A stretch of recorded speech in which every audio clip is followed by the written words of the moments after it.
عزیزو اگر تھک نہیں رہے تو جملہ کہوں، ابھی تو میری قوم ہضم نہیں ہو رہی جب یہ حال ہے. اگر یہ ساری قوم باکردار ہو جائے تو شیعوں کا دشمن کہیں ڈھونڈنے سے بھی نہیں ملے گا.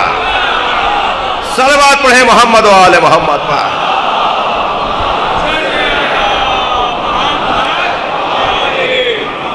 توجہ ہے. ہم نے تو امام بارگاہ علیحدہ بنائے ہوئے ہیں جی، ہم نے تو مسجدیں علیحدہ بنائی ہوئی ہیں. ہم مسجدوں میں مجلس نہیں کرتے، اس لیے کہ وہاں شرعی احکامات پر عمل کرنا پڑے گا. ہندو نہیں آ سکتا، یہودی نہیں آ سکتا، عیسائی نہیں آ سکتا. توجہ ہے. وہ کل اگر قیامت میں ہندو نے شکایت کر دی کہ یا اللہ میں دین سمجھنے گیا تھا، کسی عیسائی نے اگر اللہ سے شکایت کر دی کہ میں اسلام سمجھنے گیا تھا، مسلمان نے تو مسجد کے دروازے سے مجھے بھگا دیا، کوئی جواب نہیں دے سکے گا. آپ جواب دیں گے کہ یا اللہ ہم نے مسجد کے ساتھ امام بارگاہ بنایا ہی اس لیے تھا، یہ حسین کا خیمہ ہے، ہر آنے والے حر کے لیے کھلا رہنا چاہیے.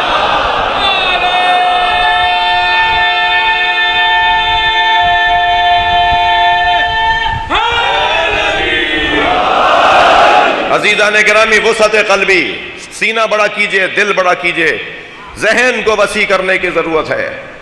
کوئی شیعہ فرقہ پرستی نہیں چاہتا. ہم سنیوں سے پیار کرتے ہیں، یہ کسی کے دباؤ میں نہیں کہہ رہے. توجہ چاہوں گا. اب کے بعد میرے جملوں کو ذرا محسوس کریں. ریکارڈ کرنے والے اور نوٹ کرنے والے ان جملوں کو نوٹ کریں. پاکستان کے اندر مکتب تشیع، اثنا عشریہ، فقہ جعفریہ پر عمل کرنے والی قوم کسی بیرونی، داخلی، مالی طاقت کی بنیاد پر اتحاد بین المسلمین کا نعرہ بلند نہیں کرتے، بلکہ ہم اتحاد بین المسلمین کا نعرہ دو وجہ سے بیان کرتے ہیں. سب سے پہلی وجہ حکم قرآن اور حکم رسول اور حکم اہل بیت یہی ہے.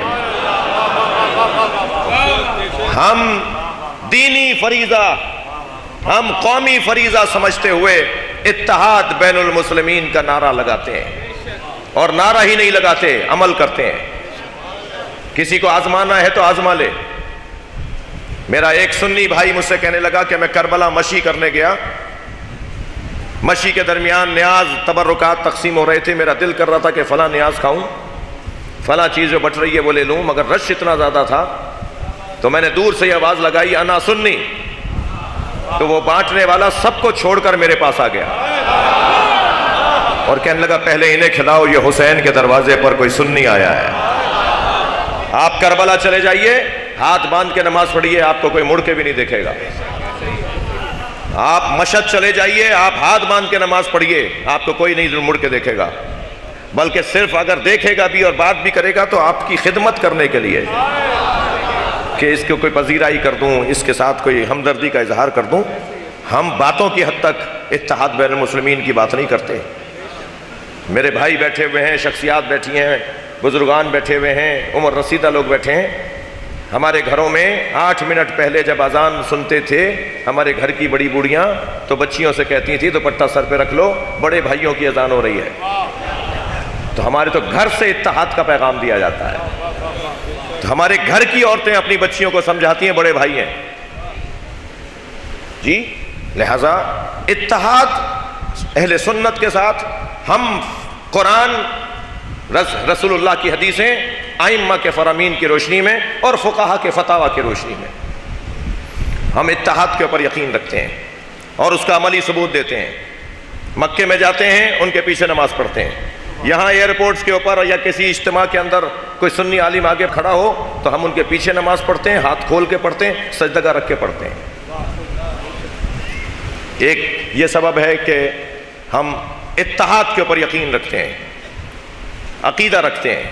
دوسرا، پیام پاکستان کے نام سے جو پاکستان کی ریاست نے اس ملک کے اندر فرقہ وارانہ ہم آہنگی، مسالک کے درمیان ہم آہنگی، اور ادیان و مکاتب اسلامیہ کے درمیان ہم آہنگی ایجاد کرنے کے لیے جو دستاویز تیار کی، وہ آئین پاکستان کے بعد سب سے زیادہ مضبوط دستاویز ہے۔ میرے پاس وہ دستاویز موجود ہے پیام پاکستان کے نام سے۔ آئین پاکستان کے بعد اگر کوئی مضبوط تحریر اس ملک میں بالاتفاق بنائی گئی ہے تو وہ پیام پاکستان ہے۔ پیام پاکستان میں واضح لکھا ہوا ہے کہ اس ملک میں تکفیریوں کے لیے کوئی جگہ نہیں ہے۔ لبیک یا حسین،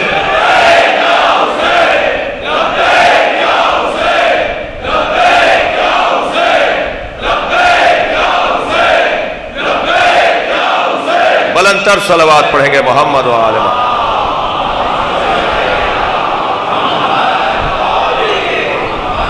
عزیزان گرامی، ہم اس ملک کے اندر دوسروں کو زندہ بھی دیکھنا چاہتے ہیں اور خود بھی زندہ رہنا چاہتے ہیں۔ کچھ دن پہلے جو کراچی میں ایک اجلاس بلایا گیا، اس اجلاس میں جو فرقہ واریت کی گفتگو کی گئی، اذانوں میں علی ولی اللہ جو ہمارا مذہبی، دینی، عقیدتی، فقہی اور شرعی مسئلہ ہے، اس کے خلاف ہرزہ سرائی ہوئی۔ تعجب مجھے ان معتدل مزاج علماء پر ہے کہ جو وہاں بعض بیٹھے ہوئے نظر آئے، مگر ان کے لیے دعا گو ہیں کہ اللہ انہیں توجہ اور احساس عطا فرمائے۔ مگر اس گفتگو کے اندر صرف شیعوں کے خلاف بات نہیں ہوئی ہے۔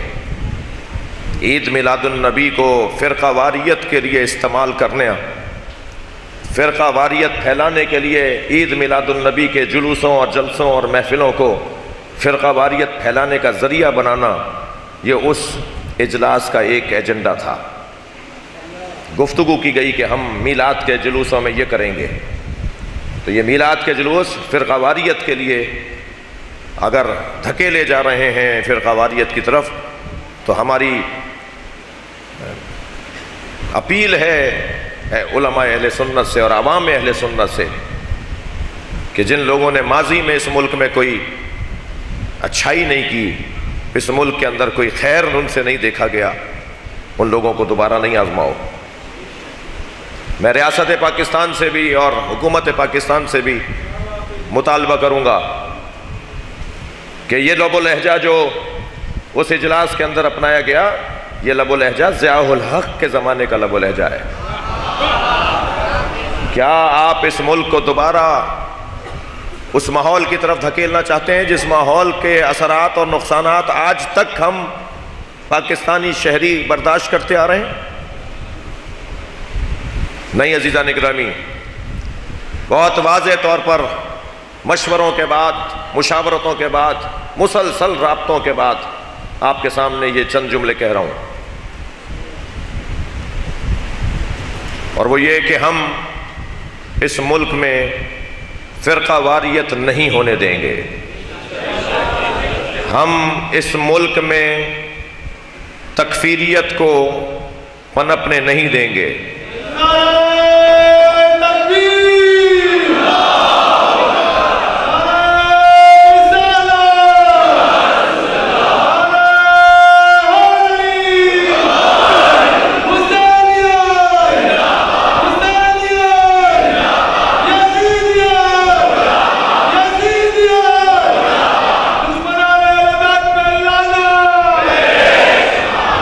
اس ملک کو کسی طور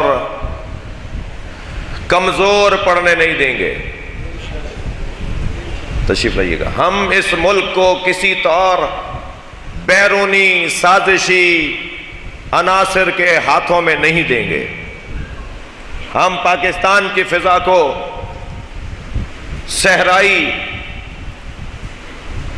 ممالک کے مفادات کی بھیٹ چڑھنے نہیں دیں گے۔ ہم پاکستان کے اندر خطے کے مفادات کو عزیز رکھتے ہوئے اپنا حصہ ڈالیں گے، اور ہمارا سب سے بڑا دشمن کو جواب، ہمارا دشمن کو سب سے بڑا جواب عزاداری سید الشہداء ہے۔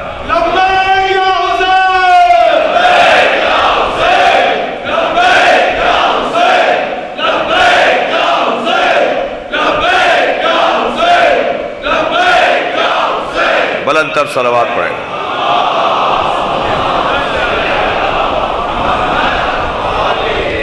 ہم اس وقت عبادت میں مصروف ہیں، اور عبادت میں شدت آئے گی۔ میں اپیل کروں گا پاکستان کے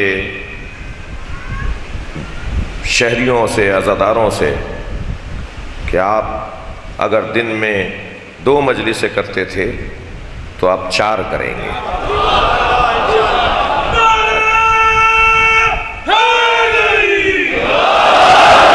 اگر آپ جلوس اضحیٰ میں آدھے رستے سے واپس آ جاتے تھے تو اب آپ جلوس پورا کریں گے۔ خاص طور پر چہلم کے جلوس کا ریکارڈ توڑنے کے لیے ہم پیدا ہی نہیں ہوئے، ہم ریکارڈ بنانے کے لیے پیدا ہوئے ہیں۔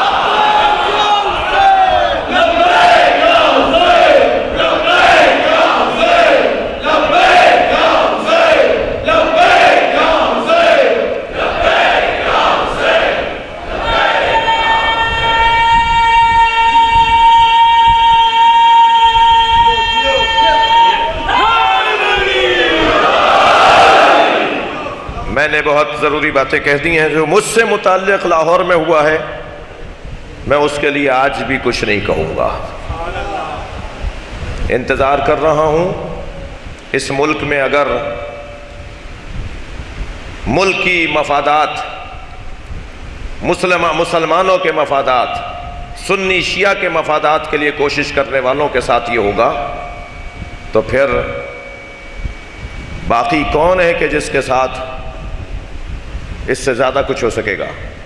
مجھے تعجب ہے، جانتے ہیں افراد کے ہم نے ہمیشہ اپنے عقیدے کو مضبوط سے مضبوط تر قوم کے درمیان پیش کرنے کے ساتھ اس ملک کی فضا کو بہتر رکھنے میں اپنا کردار ادا کیا ہے، اور یہ کردار باقی اور جاری رہے گا۔ میں شکریہ ادا کروں گا جنہوں نے پوری دنیا سے میسیجز کے ذریعے، پوسٹوں کے ذریعے محبتوں کا اظہار کیا۔ کل مرکزی تنظیم عزاداری کی جانب سے ایک اجلاس ہونے جا رہا ہے، گزشتہ کل مرکزی تنظیم اعضاء کی جانب سے ایک اجلاس ہوا، اور اس وقت پورے پاکستان کے علماء ایک بات پر اتفاق رائے